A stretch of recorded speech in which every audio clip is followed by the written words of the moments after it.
Hello everyone. তো আমরা ইতিমধ্যেই দেখে নিয়েছি যে মৌর্য সাম্রাজ্যের যারা পরবর্তী রুলার ছিল তাদের মধ্যে রুলারগুলোকে দুটো সেকশনে ভাগ করা হচ্ছিল। ফার্স্টে যেটা ছিল সেটা ছিল নেটিভ রুলার্স, যারা দেশীয় রুলার মৌর্য সাম্রাজ্যের ছেড়ে যাওয়া রাজ্যগুলোকে রুল করছিল। এবং তারপরে আমি বলেছিলাম যে আমরা সেকেন্ড পোর্শনে যেটা দেখব সেটা হচ্ছে ফরেন রুলার্স, অর্থাৎ বিদেশ থেকে আসা যে সমস্ত রুলাররা মৌর্য সাম্রাজ্যের ছেড়ে যাওয়া সাম্রাজ্যটার কিছু অংশটা রুল করছিল তাদেরকে আমরা দেখব। এবং আমরা সেখানে দেখছিলাম যে সেখানে 4 ধরনের মোস্ট ইম্পর্ট্যান্ট তোমার ফরেন রুলার ছিল। তাদের মধ্যে ফার্স্ট ছিল ইন্ডো গ্রিক্স, তারপরে ছিল দ্য শক রুলার ছিল, তারপরে পার্থিয়ান, তাদেরকে আমরা বলবো যে সিথিয়ানসও বলবো, ইন্দো পার্থিয়ানস বা ইন্দো সিথিয়ানসও আমরা তাদেরকে বলে থাকি। 4 নম্বরে যেটা হচ্ছে কুষাণস। মোস্ট ইম্পর্টেন্ট যেই রুলার হচ্ছে সেটা হচ্ছে কুষাণ, কারণ সেখান থেকে একজন রুলার বেরোবে যার নাম হচ্ছে কনিষ্ক, যে হচ্ছে কুষাণ ডাইনাস্টির রুলার। এবং তার সময়ে যে সমস্ত ইম্পর্টেন্ট ইভেন্টগুলো ঘটেছিল that was important to our exam perspective. তো বেসিক্যালি তাহলে দেখো আমরা ফরেন সাকসেসর সম্পর্কে দেখব। সোজা কথা হচ্ছে আজকের এই ভিডিওতে ফরেন সাকসেসরকে নিয়ে ডিসকাস করব। আগের ভিডিওতে আমরা দেখে নিয়েছি নেটিভ সাকসেসরকে নিয়ে। তাহলে চলো ফার্স্টের যে পোর্শন রয়েছে ইন্দো গ্রিক্স, প্রথমে দেখে নাও যে ইন্দো গ্রিক্সদের পোর্শন কোনটা ছিল, মানে ইন্ডো গ্রিক্স মৌর্য সাম্রাজ্যের কোন অংশটাকে রুল করছিল। তো এখানে স্পষ্টভাবে ক্লিয়ারলি দেখতে পাচ্ছ যে ইন্দো গ্রিক্স এই পোর্শনটা জুড়ে রুল করছিল। ঠিক আছে, ইন্দো গ্রিক্স, কারণ আমরা যখন দেখেছিলাম যে মৌর্য সাম্রাজ্য পুরো এইরকমভাবে বিস্তৃত ছিল, শুধুমাত্র এক্সট্রিম সাউথ ছাড়া পুরো all over India and modern day Bangladesh, Pakistan, Afghanistan এবং মডার্ন ডে ইন্ডিয়া, এই পুরো অঞ্চল জুড়ে কিন্তু মৌর্য সাম্রাজ্যের বিস্তার ছিল। শুধুমাত্র এক্সট্রিম সাউথ, যেখানে চোলা ডাইনাস্টি, তোমার চোলা পান্ডিয়া, সেটা আমরা যখন সঙ্গম ডাইনাস্টি পড়বো নেক্সট ভিডিওতে আমরা দেখব সঙ্গম ডাইনাস্টি, সেখানে দেখব এই যে দেখতে পাচ্ছ চোলা ডাইনাস্টি, পান্ডিয়া কিংডম।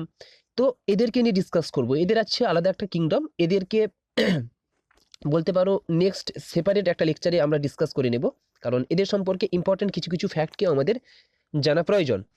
তো বেসিক্যালি এই যে মৌর্য সাম্রাজ্যটাকে ভেঙে গেছিল সেটাকে অ্যাকচুয়ালি দুটো ভাগে, একটা ছিল কি, একটা ওয়েস্টার্ন পার্টি ছিল একটা, বা বলতে পারো নর্থ ওয়েস্টার্ন পার্ট, আর একটা ছিল ইস্টার্ন এবং তোমার সেন্ট্রাল পার্ট। ইস্টার্ন এবং সেন্ট্রাল পার্টে যারা রুল করছিল তারা আমরা আগের দিন দেখে এসেছিলাম। প্রথমে ছিল তোমার ওই যে নেটিভ রুলার যারা ছিল, প্রথমে যে ছিল তারা ছিল শুঙ্গ ডাইনাস্টি, তারপরে চলে আসছে শুঙ্গ ডাইনাস্টিকে ওভার রুল করে তোমার কানভা ডাইনাস্টি চলে আসবে। কানভা ডাইনাস্টির পর সাতবাহন ডাইনাস্টি, সাতবাহন ডাইনাস্টির পর সাতবাহন ডাইনাস্টি অ্যাকচুয়ালি লাস্ট ছিল, তারপরে ছেদি ডাইনাস্টি, সেটা একটা ছোট্ট পোর্শন আমরা পড়েছিলাম, সেটা হচ্ছে তোমার কলিঙ্গ। ঠিক আছে, উড়িষ্যার বর্তমান দিনে পড়ছে, তো সেখানে আমরা সেটাকে দেখেছিলাম। তো এবার আমরা যেটা দেখছিলাম যে এই যে নর্থ ওয়েস্টার্ন ফ্রন্টিয়ারে যারা রুল করছিল, ফার্স্ট যারা রুলার ছিল তারা ছিল কে, ইন্দো গ্রিক্স। তাহলে তাদের যে রুলার, যে তারা যে রুল করছিল তাদের পোর্শনটা কোনটা, এইটা। তো এদের যে তোমার পোর্শনটা রয়েছে যেখানে তারা রুল করতো, সেই পোর্শনটা প্রথমে আমরা দেখে নিলাম। এবারে আমরা দেখব কোনটাকে, এবারে আমরা দেখব যে তারা কিভাবে রুল করতো, তারা কিভাবে রুল করতো সেই পোর্শনগুলোকে এবারে আমরা ডিসকাস করব। দেখো, এবং সেই সম্পর্কে আমরা দেখব যে তাদের ইম্পর্টেন্ট রুলার কারা ছিল। ইন্দো গ্রিক্স, অথবা তাদেরকে বলা হচ্ছে ব্যাকটেরিয়ান গ্রিক, হোয়ার, এখানে ওয়ার হবে, were the first foreign rulers of north western India of the post Mauryan period. মানে মৌর্য সাম্রাজ্যের পরবর্তী যারা রুলার ছিল, এবং তাদেরকে আমরা যখন ক্যাটাগরাইজড করছিলাম ফরেন রুলারের মধ্যে, ফার্স্ট মৌর্য সাম্রাজ্যের অংশগুলোকে ফরেন রুলারদের মধ্যে যারা রুল করেছিল তাদের মধ্যে প্রথমে ছিল কারা, Indo Greeks. Indo Greeks were the first foreign rulers. Second কি বলেছে, the most famous Indo Greek ruler was Menander, also he was known as Milinda. এই নামটা আমরা যখন বুদ্ধিজম পড়ছিলাম তখনও কিন্তু দেখেছিলাম, যখন আমরা সোর্স অফ বুদ্ধিজম পড়ছিলাম তখনও কিন্তু এই মিলিন্ডা বা মেলিন্ডারের নামটাকে পড়েছিলাম। কেন, তার পরবর্তী লাইনে সেটাই দেওয়া রয়েছে, দেখে নাও। হি ওয়াজ কনভার্টেড ইনটু বুদ্ধিজম বাই নাগসেনা অথবা নাগার্জুনা, একজন সাধু বলতে পারো, বুদ্ধিস্ট সাধু, সেন্ট। তো এখানে বলা রয়েছে যে হি ওয়াজ কনভার্টেড ইনটু বুদ্ধিজম, মানে যেই ইম্পর্ট্যান্ট একজন রুলার ছিল ইন্দো গ্রিক রুলার মিনেন্ডার বা মিলিন্ডা সে বুদ্ধিজমে কনভার্ট হয়ে যায় কার থ্রু দিয়ে? নাগার্জুনার থ্রু দিয়ে। He repaired the Sudarshana lake which was build by the Mauryans which was to irrigate basically which is use to irrigate the dry region of Saurashtra. Basically এটাকে আমরা পরে পড়ছি, ঠিক আছে? আগে আমরা এইটাকে দেখে নিই। প্রথমে আমরা কোনটাকে দেখে নিই। দেখো, ইন্দো গ্রিক রুলারদের মধ্যে ইম্পর্টেন্ট রুলার কে ছিল? মিনেন্দার বা বলতে পারো আমরা বলছি কি মিলিন্ডা, যে বুদ্ধিজমটাকে অ্যাডপ্ট করেছিল এবং সেই বুদ্ধিজমটাকে অ্যাডপ্ট করার পেছনে কার হাত ছিল বা কার থ্রু দিয়ে বুদ্ধিজমটাকে সে অ্যাডপ্ট করেছিল? সে ছিল একদম বুদ্ধিস্ট একজন সন্ত বা সাধু, তার নাম ছিল তোমার নাগসেন বা নাগার্জুনা। এবার কিভাবে তোমার এই যে মিলিন্ডা বুদ্ধিজমে কনভার্ট হলো তার সম্পর্কে একটু গল্প রয়েছে। সেটা হচ্ছে যে একটা বুক রয়েছে, সেই বুক তো বলা যাবে না, একটা কোশ্চেনের একটা মানে মিলিন্ডা যেই গ্রিক রুলার সে প্রশ্ন করছে নাগসেনাকে, ঠিক আছে? সেই যে কোটেশনগুলো সেগুলো একটা বইয়ের মাধ্যমে লেখা হয়ে গেছে এবং সেটাকে বলা হচ্ছে কি যে কোশ্চেন্স অফ মিলিন্ডা, যেটাকে বলা হচ্ছে মিলিন্ড পানো। সেখান থেকে আমরা দেখতে পাচ্ছি কি, সেখান থেকে আমরা জানতে পারি যে কোন কোন কোশ্চেন করেছিল মিলিন্ডা কাকে? নাগসেনকে, যে বুদ্ধিজমের কোন কোন ভাগগুলো কেমন আছে বা বুদ্ধিজম নিলে কি হবে কি না হবে, ঠিক আছে? কোন ড্রব্যাকগুলো কি রয়েছে, তাদের তোমার ভালো দিকগুলো কোনগুলো রয়েছে বুদ্ধিজমের। তো সেই সমস্ত কিছু কিছু প্রশ্ন করেছিল মিলিন্ডা নাগসেনাকে। সেই যে কনভারসেশনটা সেটা লেখা রয়েছে মিলিন্ড পানোতে, ঠিক আছে? মিলিন্ড পানোতে লেখা রয়েছে which is a Buddhist text, এটা ঠিক আছে? এই যে কনভারসেশনটা একটা বইয়ের আকারে লেখা রয়েছে, এটা হচ্ছে একটা কি Buddhist text. That is a dialogue between Milinda এবং Buddhist saint that is Nagasena. আমি এক্ষুনি বললাম যে বুদ্ধিস্ট যে সেন্ট ছিল নাগসেন এবং মিলিন্ড যে ছিল ইন্দো গ্রিক রুলার মিলিন্ডা জিজ্ঞাসা করছে যে বুদ্ধিজমটাকে নিলে কি হবে বা তার ড্রব্যাক কি রয়েছে, ঠিক আছে? এই সমস্ত জিনিস কিছু কিছু বুদ্ধিজম সম্পর্কে প্রশ্ন করেছিল, তার উত্তর দিয়েছিল নাগসেন। সেগুলোকে লেখা রয়েছে কোথায়? মিলিন্ড পানোতে, ঠিক আছে? এবার লেখা রয়েছে কি, এই যে মিলিন্ডা, এই যে ইন্দো গ্রিক রুলার, এ একটা সুদর্শনা লেক ছিল যেটা সৌরাষ্ট্রতে বর্তমান দিনে বলতে পারো সৌরাষ্ট্রতে অবস্থান করছে। সেই সুদর্শনা লেককে সে রিপেয়ার করেছিল, ঠিক আছে? কারণ এই সুদর্শনা লেকে যখন জলটা ধরে থাকতো তখন যদি কোনো কারণে বৃষ্টি কম হতো তাহলে সেটা ইরিগেশন পারপাসের জন্য সাধারণ লোকেরা সেখান থেকে চাষাবাদ করতে পারতো, এগ্রিকালচারের জন্য প্রোডাক্টিভ ছিল। বেসিক্যালি এটাই বলতে চাওয়া হয়েছে। নেক্সট কি দিয়েছে দেখো, the Indo Greek ruler is important in history of India because the large number of coins which is they issued. Most important fact হচ্ছে এইটা, ইন্দো গ্রিক্সদের যে রুলটাকে ইম্পর্ট্যান্ট এই কারণে বলা হয় কারণ Indo Greeks were the first ruler যারা ভারতে খুব প্রচুর পরিমাণে লার্জ নাম্বারে বা লার্জ স্কেলে কয়েনকে ডিসপোজ করেছিল, কয়েনকে ইস্যু করেছিল। তো এখানে এবং সেই প্রসঙ্গে আরেকটা কথা জেনে রাখা ভালো, সেটা হচ্ছে কি যে Indo Greeks were the first ruler who issue the gold coins. প্রশ্ন আসে এরকম যে ভারতে গোল্ড কয়েনকে ইস্যু করেছে প্রথমে কারা? এখানে কিন্তু চারটা অপশন দিয়ে দিবে, ইন্দো গ্রিক, সকাস, পার্থিয়ানস নাকি কুষাণস। ইন্দো গ্রিক্সরা কিন্তু গোল্ড কয়েনকে প্রথমে ভারতে চালু করে, কিন্তু গোল্ড কয়েনকে লার্জ স্কেলে এক্সপান্ড করে কারা? কুষাণ। এই দুটো প্রসঙ্গ কিন্তু আমাদের মনে রাখতে হবে যে কুষাণরা গোল্ড কয়েনকে লার্জ স্কেলে ভারতে তোমার ইস্যু করে, কিন্তু ফার্স্ট টাইম তোমার গোল্ড কয়েনকে ভারতে ইস্যু করে কে? Greek ruler. That's it. এখানে এই দুটো পোর্শন আমাদের মনে রাখা উচিত, মানে দুটো কোশ্চেন আসবে, ফার্স্ট টাইম কারা ভারতে গোল্ড কয়েনকে ইস্যু করে আর কারা লার্জ স্কেলে গোল্ড কয়েনকে ইস্যু করে। যারা যখন লার্জ স্কেল চলে আসবে তখন হবে কুষাণ ডাইনাস্টি, আর যদি তোমার চলে আসে যে ফার্স্ট টাইম গোল্ড কয়েনকে কারা ইস্যু করে তাহলে সেটা হয়ে যাবে ইন্দো গ্রিক্স। তারপরে কি দিয়েছে দেখো, দ্য ইন্দো গ্রিক্স লেখাই রয়েছে, the Indo Greeks were the first to issue the gold coins. The Indo Greeks were the first ruler in India to issue the coins which can definitely be attributed to the kings. মানে হচ্ছে যে যারা Indo Greeks ছিল না, তারা যে এই যে কয়েনটাকে ইস্যু করতো, এগুলোকে কাকে ডেডিকেট করে এই কয়েনগুলোকে ইস্যু করা হতো? এটা হচ্ছে রাজাকে ডেডিকেট করে। ঠিক আছে? মানে রাজার প্রসপেক্টিভটাকে তুলে ধরার জন্য সাধারণ মানুষের কাছে বেসিক্যালি কয়েনগুলোকে ইস্যু করা হতো।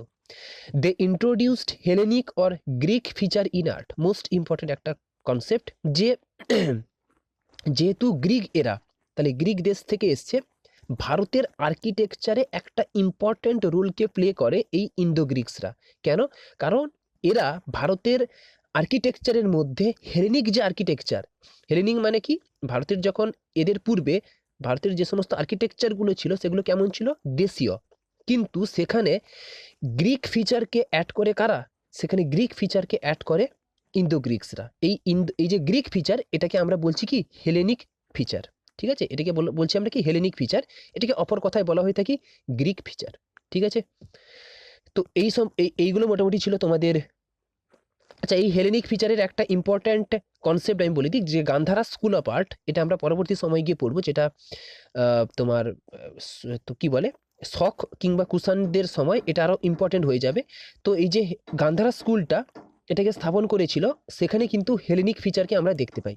ঠিক আছে? গান্ধারা স্কুল অফ আর্ট যেখানে দেখতে পাওয়া যাচ্ছে, সেখানে কিন্তু হেলেনিক ফিচারটাকে আমরা দেখতে পাই। এরপরে দেখো সকাস। এরপরে যারা তোমার সেন্ট্রাল এশিয়া থেকে আসছে, তাদের মধ্যে মানে প্রথমে গ্রিকরা এলো, এবার গ্রিকের পরে যারা আসছে তাদেরকে আমরা বলবো কি? সকাস। সকরা হচ্ছে গ্রিকদের ঠিক পরে রুল করতে গ্রিকদের পোর্শনে আসে। ঠিক আছে? গ্রিকরা যেখানে রুল করছিল তাদেরকে হারিয়ে সকা চলে আসে পাওয়ারে। অলসো নোন অ্যাজ, সকাদের আমরা বলবো কি? ইন্দো সিথিয়ানস। এদেরকে আমরা বলবো কি? ইন্দো সিথিয়ানস। এই যে বানানটা, এটা হচ্ছে সিথিয়ানস। ঠিক আছে? ইন্দো সিথিয়ানস আমরা শক রুলারদেরও বলে থাকি। ঠিক আছে? নেক্সট দেখো, দে রিপ্লেসড দ্য, এখানে সকাস হবে না, they replaced the Indo Greeks. The Indo Greeks. ঠিক আছে? এখানে সকাস হয়ে গেছে, এখানে সকা হবে না, they replaced the Indo Greeks. The most important Saka ruler was Rudradaman. দেখো, রুদ্রদমন মনে পড়ছে আমরা কোথায় পড়েছিলাম? মনে করার চেষ্টা করো। রুদ্রদমনকে আমরা পড়েছিলাম সাতবাহন ডাইনেস্টিতে। কি পড়েছিলাম? সাতবাহন ডাইনেস্টিতে একজন রুলার ছিল, যে কি করেছিল? রুদ্রদমনের ডটারকে বিয়ে করেছিল, যদিও সে রুদ্রদমনের কাছে দুবার হেরে গেছিল যুদ্ধে। তার নাম কি ছিল? বৈশিষ্ট্যপুত্র সাতকর্ণী, তাই না? The most important Saka ruler was Rudradaman. He is not only famous for his military conquest mainly against the Satavahanas, এই কথাটাই আমি এক্ষুনি বলছিলাম। He also popular for his public works. মানে সে তোমার সমাজসেবা তো করেইছে, সমাজসেবার সঙ্গে সঙ্গে সে কি করেছে? তার রাজ্যটিকে এক্সপ্যান্ড করেছে। তো এখানেই সেই কথা বলা রয়েছে যে সে তার যে রাজ্যটাকে এক্সপ্যান্ড করেছে দুটো জিনিসের উপর ভিত্তি করে। একটা ছিল কি? মিলিটারি কনকোয়েস্ট, অর্থাৎ যুদ্ধের মাধ্যমে অঞ্চলকে দখল করেছে। আর একটা ছিল কি? আর একটা ছিল তোমার পাবলিক ওয়ার্কস, মানে সমাজসেবা করে। এই দুটো কাজের মধ্য দিয়ে সে পুরো জায়গাটাকে দখল করেছে, মানে তার যে এম্পায়ারটাকে এক্সপ্যান্ড করেছে, দ্যাটস ইট। এবার আমি এক্ষুনি বললাম যে রুদ্রসেনা বেসিক্যালি কে ছিল এবং কাকে হারিয়েছিল সাতবাহন ডাইনেস্টির মধ্যে? সে যে হারিয়েছিল তোমার বৈশিষ্ট্যপুত্র সাতকর্ণী, এবং বৈশিষ্ট্যপুত্র সাতকর্ণী আবার কি করে? রুদ্রদমনের ডটারকে বিয়ে করে নেয়। তো এরপরে কি দিয়েছে দেখো, পাবলিক ওয়ার্কস গুলো কি কি ছিল? রুদ্রদমন এক্ষুনি তো আমরা পড়লাম যে পাবলিক ওয়ার্কটা কি কি ছিল। Rudradaman repaired Sudarshana lake which was made during the Mauryan period. Maurya পিরিয়ডের সময় যেটা তৈরি হয়েছিল সুদর্শনা লেক, সেই লেকটাকেও কে করে? রিপেয়ার করে। আবার কে রিপেয়ার করে? সেই লেকটাকে রিপেয়ার করে রুদ্রদমন। ঠিক আছে? ঠিক আছে? তাহলে সুদর্শনা লেককে ফার্স্ট টাইম যারা রিপেয়ার করেছিল তারা কে? Indo Greek. সেকেন্ড টাইম আবার যারা রিপেয়ার করে, মানে সেখানে কিছু অ্যাডভান্সড বলতে পারো, টেকনোলজি তো বলবো না, অ্যাডভান্স কিছু পোর্শনকে যোগ করে দেয়, সেটা হচ্ছে কে? সকার মধ্যে সকা রুলার, তারা ছিল কে? রুদ্রদমন। সে কে ছিল? রুদ্রদমন। তো রুদ্রদমন, এরপরে দেখো নেক্সট, রুদ্রদমন এখানে অবশ্যই সুদর্শনা লেকটা কি জন্য কাজে লাগছিল? ইরিগেশন পারপাসের জন্য। ঠিক আছে? এগুলো আমরা আগে দেখে নিয়েছি। তারপরে দেখো, রুদ্রদমন প্যাট্রোনেজড দি সংস্কৃত ল্যাঙ্গুয়েজ। মোস্ট ইম্পর্টেন্ট একটা ফ্যাক্ট, কারণ দেখো রুদ্রদমন অ্যাকচুয়ালি ছিল সকা রুলার, যে কিন্তু ইন্ডিয়ান ছিল না বা ইন্ডিয়ান রুলার ছিল না, সে ছিল সেন্ট্রাল এশিয়ান রুলার। এবার সে কি করেছিল? এই ছিল ফার্স্ট রুলার যে ইন্ডিয়ান ল্যাঙ্গুয়েজকে সাপোর্ট করেছিল। কিভাবে সাপোর্ট করেছিল? সে কি করেছিল? ইন্ডিয়ান ল্যাঙ্গুয়েজের উপর অনেকগুলো তোমার বইটই লিখতে হেল্প করেছিল।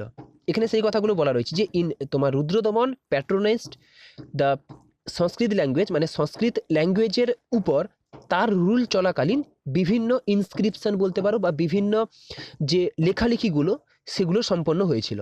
হি ইস্যুড ফার্স্ট এবার লং ইনস্ক্রিপশন ইন দ্য চেস্তে সংস্কৃত। চেস্তে সংস্কৃতের উপর এক্ষুনি বলছিলাম যে ইনস্ক্রিপশন লেখাচ্ছে, প্যাট্রোনাইজ করছে বা সাপোর্ট করছে, মানে কি সাপোর্ট করছে মানে হচ্ছে যে সংস্কৃত ল্যাঙ্গুয়েজের থ্রু দিয়ে সে তার রাজ্যে, সে তার ডাইনাস্টিতে বা সে তার এম্পায়ারে, ডাইনাস্টি তো বলবো না, আমি এম্পায়ার বলবো, কারণ আমি পরবর্তী কোনো একটা লেকচারে বলে দেবো যে ডাইনাস্টি এবং এম্পায়ারের মধ্যে ডিফারেন্সটা কি। তো হি ইস্যুড দি ফার্স্ট এবার লং ইনস্ক্রিপশন, মানে সংস্কৃত ল্যাঙ্গুয়েজকে ইউজ করে সে বিভিন্ন ধরনের ইনস্ক্রিপশন লিখছে, সে বিভিন্ন ধরনের আর কি করছে, সে বিভিন্ন ধরনের তোমার বই টইকে লেখাচ্ছে, ঠিক আছে। তো এই কাজগুলো করছে মানে কি, সে সাপোর্ট করছে এই ল্যাঙ্গুয়েজটাকে, দ্যাটস ইট। এরপরে কি দিয়েছে দেখো, এরপরে যেটা দিয়েছে, in 58 BC the king of Ujjain Vikramaditya is suppose to have ফট এগেনস্ট শকা। এবারে এটা একটা গুরুত্বপূর্ণ ফ্যাক্ট যে যে উজ্জয়নের একজন রাজা ছিল বিক্রমাদিত্য, ঠিক আছে, সে কি করে, সে একে হারিয়ে দেয়। কাকে হারিয়ে দেয়? শকা রুলারদের হারিয়ে দেয়। এবং কত বিসিতে? 58 বিসিতে। কত এসিতে? 58 বিসিতে।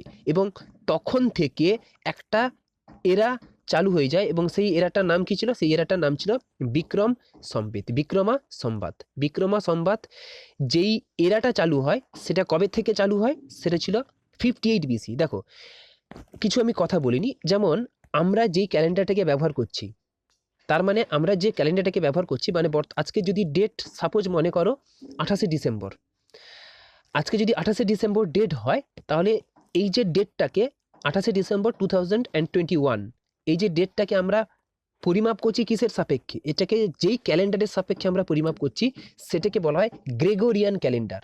এবং এই গ্রেগরিয়ান ক্যালেন্ডারটাকে পুরো বিশ্বে স্বীকৃতি পেয়েছে এই কারণে, কারণ পুরো বিশ্ব চলছে গ্রেগরিয়ান ক্যালেন্ডারের উপর। কারণ যদি পুরো বিশ্বে একটাই ক্যালেন্ডার না চলে, তাহলে বিভিন্ন দেশে যদি বিভিন্ন ক্যালেন্ডার চলতে থাকে, তাহলে টাইম পরিমাপের জন্য আমাদের সমস্যা হতে পারে, ঠিক আছে।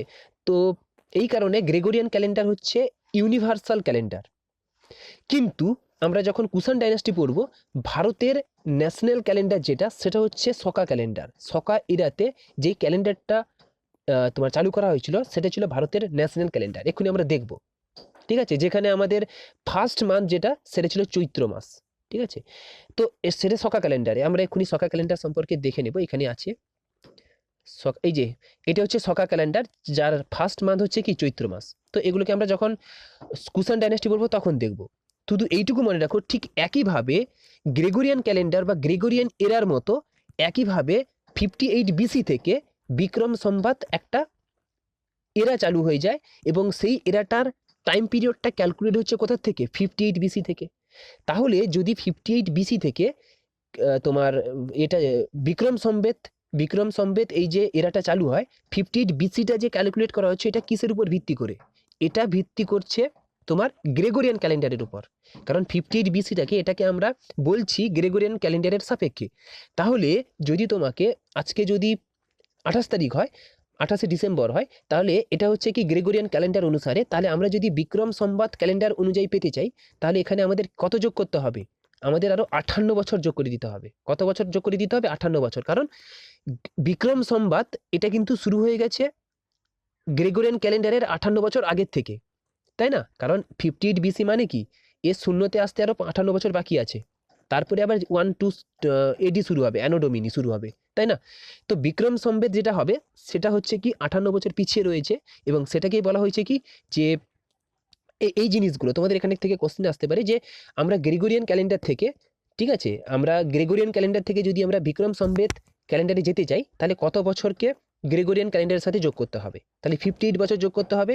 ঠিক একইভাবে তোমার গ্রেগরিয়ান ক্যালেন্ডার থেকে এতে যোগ করতে যেতে গেলে 58 ইয়ার্স বিয়োগ করতে হবে গ্রেগরিয়ান ক্যালেন্ডারে যেতে গেলে, ঠিক আছে। এটা মোটামুটি ছিল শকা এরা সম্পর্কে। শকাদের অ্যাকচুয়ালি যে পোর্শনটা ছিল সেটা এখানে তোমরা দেখে নিতে পারো। শকা ছিল তোমার ইন্দো গ্রিক্সের পোর্শনে, ঠিক আছে। এই কারণে আমরা ছবিটাকে দেখার প্রয়োজন নেই, মানে ইন্দো গ্রিক্সদের রিপ্লেস করে তো এসেছিল শকারা, তাহলে আমাদের এখন প্রয়োজন নেই। এরপরে দেখো Parthians. The Parthians originally belong to Iran. Parthians যারা ছিল তারা কোথায় ছিল? তারা কোথার থেকে এসছিল? তারা ইরান থেকে এসছিল। They replaced the Sakas in the north western frontier in India. Obviously যে তারা নর্থ ওয়েস্টার্ন ফ্রন্টিয়ারে কাকে হারিয়ে দিয়েছিল? তারা নর্থ ওয়েস্টার্ন ফ্রন্টিয়ারে সকা যারা ছিল তাদেরকে হারিয়ে দিয়েছিল। কিন্তু তাদেরকে হারিয়ে দিলেও পার্থিয়ানসদের যেই এলাকাটা তারা ক্যাপচার করেছিল তারা কিন্তু তোমার এতটা বড় ছিল না যতটা বড় সকা রুলার যারা ছিল তারা রুল করছিল। ঠিক আছে, দে কন্ট্রোল মাচ স্মলার এরিয়া দেন সকাস। এই কথা এক্ষুনি বললাম আমি। The most important Parthian ruler us the most মানে সব থেকে ইম্পর্ট্যান্ট যেই রুলার ছিল সে ছিল কে? যে গোন্ডাফেরেন্স যে ছিল সে ছিল মোস্ট ইম্পর্ট্যান্ট পার্থিয়ান রুলার, যার সময়ে কিন্তু সেন্ট থমাস বলে একজন সন্ন্যাসী বলতে পারো, সন্ন্যাসী তো বলা যাবে না, একজন তোমার কি বলে যে ক্রিশ্চিয়ানিটিকে যারা প্রোপাগেট করে, ঠিক আছে, মানে খ্রিস্টান ধর্মকে যারা বিভিন্ন জায়গায় ছড়িয়ে দেয়, তো সেই সেন্ট থমাস সেই ধরনের একজন ব্যক্তি ছিল যে ভারতে এসেছিল এবং ক্রিশ্চিয়ানিটিটাকে ভারতে ছড়িয়ে দিতে এসেছিল। এবং কার সময় এসেছিল? Parthian ruler Gondophares. তাহলে এইগুলো সম্পর্কে তোমাকে জানতে হবে কোথায়? পার্থিয়ানসদের পোর্শানে। এরপরে দেখো আমরা চলে আসছি কোথায়? এরপরে আমরা চলে আসছি এই যে ইন্দো পার্থিয়ানস কিংডম। ঠিক আছে, দেখতেই পাচ্ছ এতটা বড় ছিল না যতটা ছিল কি ইন্দো-সেথিয়ানসদের। ইন্দো-সেথিয়ানস বলতে পারো বা বলতে পারো তোমরা সকাস রুলার। এরপরে যেটা বলছিলাম মোস্ট ইম্পর্ট্যান্ট যেটা, সেটা হচ্ছে কি দ্য কুষাণ ডাইনাস্টিতে আমাদের একটু মন দিয়ে দেখতে হবে, কারণ এখানেই ইম্পর্ট্যান্ট ইভেন্টগুলো ঘটেছিল। The Kushans were the one of 5 Yuezhi clans বা ইউচি ক্লেন্স বলতে পারো ইন সেন্ট্রাল এশিয়া। মানে সেন্ট্রাল এশিয়া থেকে 5টা ভাগ, ঠিক আছে, জুচি ক্লেনের 5টা ভাগ কিন্তু আসে। একটা ভাগ হচ্ছে ভারতের দিকে আসে, একটা চায়নার দিকে আসে, একটা তোমার অন্য কোনো দিকে চলে যায়, ইরানের দিকে চলে যায়। তো বেসিক্যালি 5টা ভাগ কিন্তু বেরোয় সেন্ট্রাল এশিয়া থেকে, যেখানে most effective and most strongest যেটা ছিল, মোস্ট স্ট্রংগেস্ট তো হবে না, স্ট্রংগেস্ট যেই ক্লেনটা ছিল তারা কি হবে? জুচি ক্লেনের মধ্যে তারা ছিল কে? কুষাণটা তাহলে কাদের মধ্যে পড়ছে? জুচি ক্লেনের মধ্যে পড়ছে, এবং কুষাণটা ছিল জুচি ক্লেনের সব থেকে most powerful. They replaced the Indo-Parthians in northwestern frontier and they expanded to the lower Indus basin and upper lower Gangetic basin. বুঝতেই পারছো যে তারা প্রথমে হারায় কাকে? তারা প্রথমে হারিয়ে দেয় পার্থিয়ানকে হারানোর পরে তারা এক্সপান্ড করে ভারতে তাদের তোমার এম্পায়ারটাকে। কিভাবে এম্পায়ারটাকে কতদূর পর্যন্ত এক্সপান্ড করে? লোয়ার বেসিন অফ ইন্দাস রিভারের নিচের পোর্শন পর্যন্ত, যেটা বর্তমান দিনে বলতে পারো যে পাকিস্তানের পোর্শন যেটা, ঠিক আছে। তারপরে আপার গ্যাঙ্গেটিক প্লেন মানে বর্তমান দিনে যেটা উত্তরাখণ্ড পড়ছে, আজকে যেটা উত্তরাখণ্ডের দিকে যে পোর্শনগুলো পড়ছে সেই পর্যন্ত পুরো পাকিস্তান জুড়ে এবং উত্তরাখণ্ড থেকে শুরু করে পাকিস্তান থেকে শুরু করে আফগানিস্তান পুরো অঞ্চলটা জুড়ে কুষাণরা রুল করছিল। কুষাণদের কি ডাইনাস্টি দেওয়া আছে? এই যে কুষাণ এম্পায়ার, বুঝতেই পারছো, দিস ইজ কুষাণ এম্পায়ার, ঠিক আছে। বর্তমান দিনে হিমাচল প্রদেশ সহ শুরু করে এগুলোকে রুল করছিল কে? কুষাণরা, ঠিক আছে। এবারে দেখো, এবারে আমরা যাব কোথায়? এবারে আমরা চলে আসছি কোথায়? নেক্সট দেখো, the Kushan dynasty was founded by, the Kushan ডাইনাস্টির ফাউন্ডার কে ছিল? প্রত্যেকটা ডাইনাস্টির একজন করে ফাউন্ডার থাকে। এবার আমাদের তো সব ডাইনাস্টির মনে রাখলে হবে না, কারণ মনে থাকবেও না, আমাদের মনে রাখতে হবে ইম্পর্টেন্ট ডাইনাস্টির যারা ফাউন্ডার ছিল তাদেরকে আমাদের মনে রাখতে হবে। যেমন the Kushan dynasty was founded by Kadphises 1 অথবা কুজুল ক্যাটফিসেস বা ক্যাটফিসেস 1 এই কি করেছিল? কুষাণ ডাইনাস্টিটাকে ফাউন্ড করেছিল। এরপরে কি? দ্য সেকেন্ড কিং, এখানে সেকেন্ড কিং একসঙ্গে হয়ে গেছে, এটাকে তোমরা পৃথক করে দেখে নেবে। দ্য সেকেন্ড কিং ওয়াজ ক্যাটফিসেস 2 বা যাকে বলা হচ্ছে ভীমা ক্যাটফিসিস, হু ইস্যুড দি গোল্ড কয়েন্স। দেখো গোল্ড কয়েন্স কিন্তু আমরা আগেও দেখে এসেছি যে যারা ফরেন রুলার ছিল তারা গোল্ড কয়েনকে বেশি ইস্যু করছিল, তাদের মধ্যে ফার্স্ট ছিল ইন্দো গ্রিক্স। এবার ঠিক একইভাবে কুষাণরাও সব থেকে বেশি পরিমাণে গোল্ড কয়েনকে তোমার কি করে? ইস্যু করে, যেখান থেকে শুরু হয় মানে তোমার সব থেকে বেশি পরিমাণে যেটা গোল্ড কয়েনকে ইস্যু করেছিল প্রথম কুষাণ রুলার যে হচ্ছে ক্যাটফিসেস 2, ক্যাটফিসেস টু বা ভীমা ক্যাটফিসেস সে ফার্স্ট টাইম গোল্ড কয়েনটাকে কুষাণ ডাইনাস্টিতে ইস্যু করা শুরু করে। এই এরপরে দেখো কনিষ্ক। কনিষ্কা হচ্ছে মানে এই যে ভীমা ক্যাটফিসেস বা ক্যাটফিসেস টু এর যে ছেলে ছিল সে কি ছিল কনিষ্ক। কনিষ্ক হচ্ছে ভীমা ক্যাটফিসেসের পরে আসছে। ওয়াজ দি সন অফ ভীমা ক্যাটফিসেস, এটা কিসের মতে?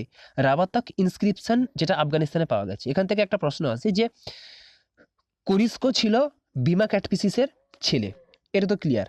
এই ইনফরমেশনটা আমরা কোথা থেকে পাই? এটা আমরা পাই রাবাতাক ইনস্ক্রিপশন থেকে, যেটা পাওয়া গেছে আফগানিস্তানে। কনিষ্ক তার যে এম্পায়ারটা ছিল সে রুল করতো, সে তার যে ক্যাপিটাল কোথায় ছিল? কনিষ্কাস এম্পায়ার্স ক্যাপিটাল ওয়াস পেশাবর। পেশাবর যেটাকে পুরুষপুর বলা হচ্ছে বা বর্তমান দিনের পাকিস্তানে পড়ছে, এবং হচ্ছে মথুরা।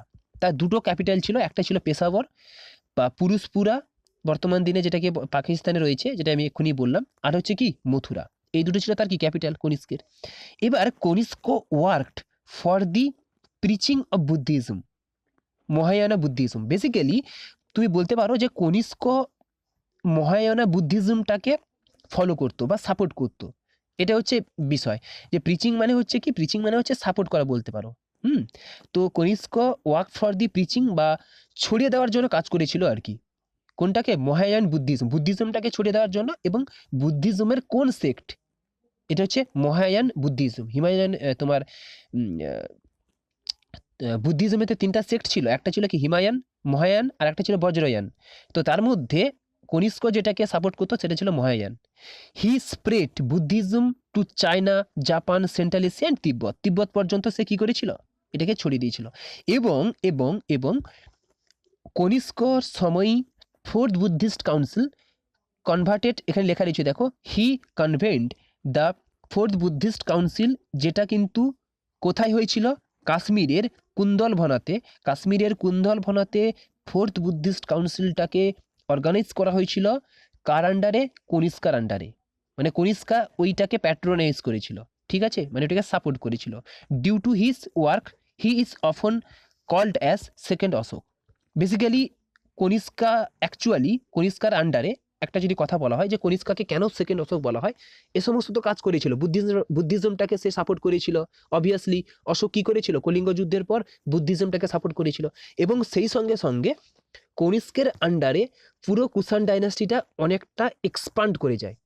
তাহলে অশোকের আন্ডারে যেই দুটো ঘটনা ঘটেছিল, একটা হচ্ছিল বুদ্ধিজমের এক্সপান্ড ঘটেছিল, এবং সেই সঙ্গে সঙ্গে পুরো মৌর্য সাম্রাজ্যটা পিকে ছিল, মৌর্য সাম্রাজ্যটা অনেকটা এক্সপান্ড করে গেছিল। সেই দুটো কাজ কিন্তু কুষাণ ডাইনাস্টির সময় ঘটছে, মানে বুদ্ধিজমটাকেও ছড়িয়ে পড়ছে, এবং কুষাণ ডাইনাস্টির সময় তোমার কুষাণ ডাইনাস্টির সব থেকে বেশি পিক টাইম আসে, বা বলতে পারো সব থেকে বেশি তোমার এম্পায়ারটা এক্সপান্ড করে যায় কার সময়? কনিষ্কার সময়। এই কারণে তাকে বলা হচ্ছে কি সেকেন্ড অশোক।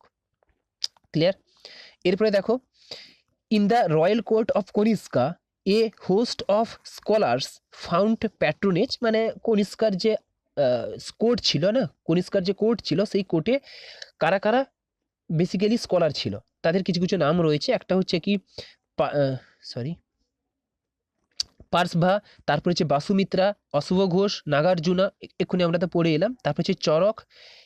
এরা ছিল ইম্পর্টেন্ট কয়েকজন স্কলার যারা কিন্তু কনিষ্কের কোর্টে কাজ করতো, বা কনিষ্কের কোর্টে যারা স্কলার ছিল, ঠিক আছে। এটা ছিল কুষাণ এম্পায়ার। এরপরে যেটা বলছিলাম যে Kanishka started an era that is Shaka era, যেটা আমি বলছিলাম, কনিষ্ক হচ্ছে শকা এরাকে চালু করে কত খ্রিস্টাব্দে?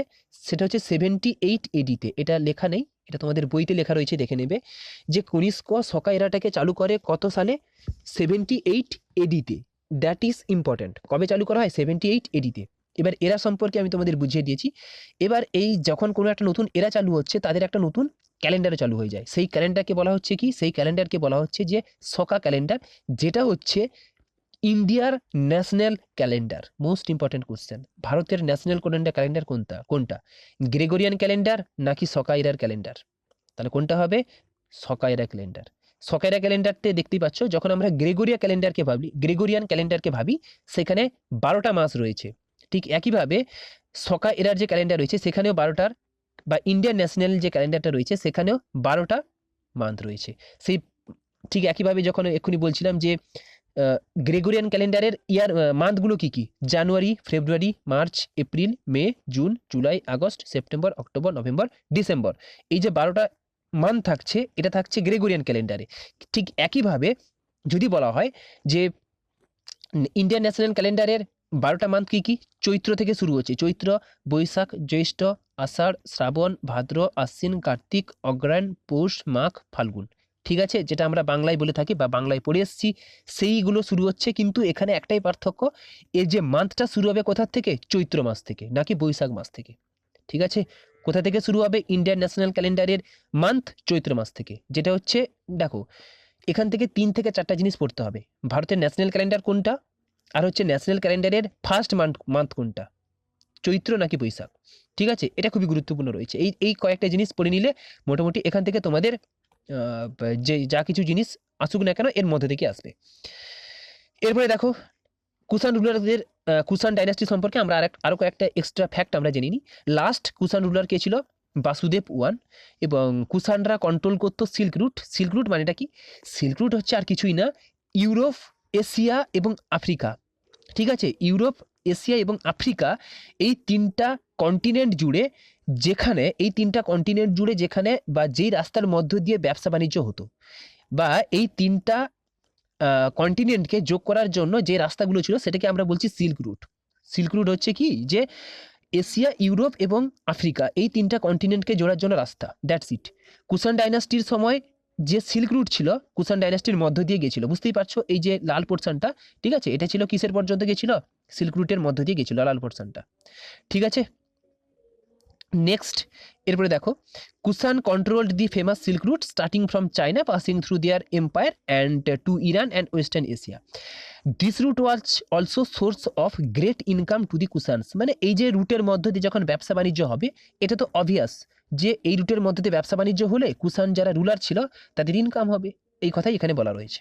ঠিক আছে, the Kushans were the first to issue gold coins on the wide scale. এটাই আমি তোমাদের প্রথম থেকেই বলছিলাম যে কুষাণরা ছিল ফার্স্ট রুলার যাদের আন্ডারে গোল্ড কয়েন ওয়াইড স্কেলে চালু করা হয়। কিসে?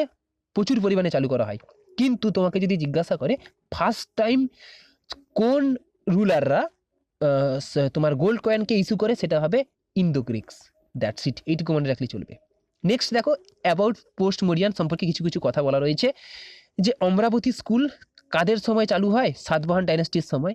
গান্ধারা স্কুল অফ আর্ট, যদিও সাতবাহন তোমার কি বলে ইন্দো গ্রিক্সদের সময় হেলিনিয়ান যে আর্ট অফ কালচারটা এটা চালু হয়, এটা গান্ধারা স্কুলে ঢুকে যায়, কিন্তু ফ্লারিশ করে কোন সময়? মানে গান্ধারা স্কুলটা ফ্লারিশ করে কাদের সময়? সকা এবং কুষাণদের সময়। সকা এবং কুষাণদের সময় গান্ধারা স্কুলটাকে ফ্লারিশ করে, মানে বলতে পারো গান্ধারা স্কুলটা ফ্লারিশ কথার অর্থ হচ্ছে ভালো করে চলে। ঠিক আছে, গান্ধারা স্কুল অফ আর্টটা সেটা ভালো করে চলে কার সময়? সকা কুষাণদের সময়। মথুরা স্কুলটাও সেটা কাদের সময়? সকা কুষাণদের সময়। তো মোটামুটি এই ছিল তোমাদের, আচ্ছা এটাই শেষ না আর কিছু আছে? That's it. তো এটাই মোটামুটি ছিল তোমাদের পোস্ট মৌর্যান পিরিয়ড সম্পর্কে ধারণা, মানে পোস্ট মৌর্য সাম্রাজ্যের নেটিভ সাকসেসর এবং ফরেন সাকসেসর সম্পর্কে এইগুলো ছিল মোটামুটি কনসেপ্ট। এরপরে আমাদের আর একটা সেকশন বাকি থেকে যাচ্ছে, সেটা অ্যাকচুয়ালি বলতে পারো যে সঙ্গম পিরিয়ড, যেখানে আমরা 3টা ডাইনাস্টিকে নিয়ে ডিসকাস করবো। একটা হচ্ছে চেরা, একটা হচ্ছে চোলা, আর একটা হচ্ছে পান্ডিয়া।